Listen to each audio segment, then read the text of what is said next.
Okay, this video is how to remove the rear bumper from a Range Rover L322. You may need to do that for paintwork, for checking the parking sensors, as we're doing today, or for fitting one of our HSS rear bumpers.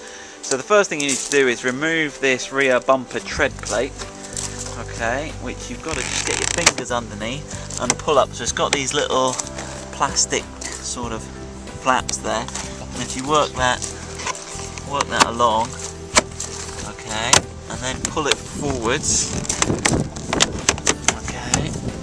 Okay, so that's that removed. Okay, right, and then that exposes the bumper bolts. So if we look here, we've got 1, 2, 3, 4, 5 bumper bolts which we'll remove. Okay, so we've just done 4 of those for speed on the video. We'll get the last one out there. They're 8mm socket on there. Watch the paintwork because it is quite close to the tailgate there.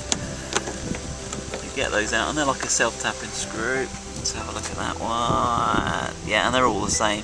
So right, so that's the first thing to do, is get those bolts out. Okay, right, the next thing to do is to get the bolts out from underneath. So we'll go down and show you. Alright, so here we are now under the Range Rover. So here's the towing eye at the back. And then there we go. So you've got these screws, again they're just 8mm. So you've got one here, okay, and then you've got, there you go, just going across the middle, 1, so 2, 3, 4, and then the 5th one, that was missing on our car by the way, the 4th one is over there, so the other side of the sort of towing bracket, okay.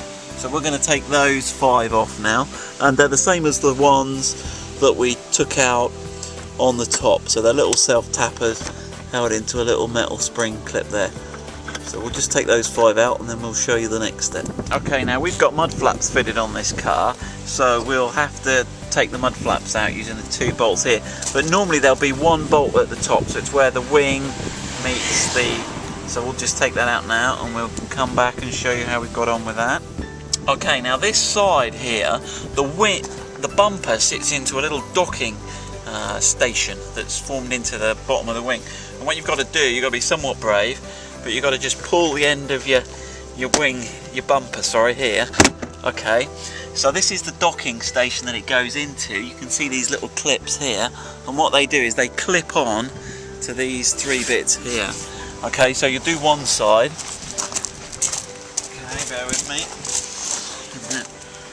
Again, you've got to get this here, it sort of snaps in, and then pull this side, okay, and then we should be ready to lift the bumper out. Obviously it's a good idea to put something down to protect the bumper, and then we should be able to get the bumper, okay,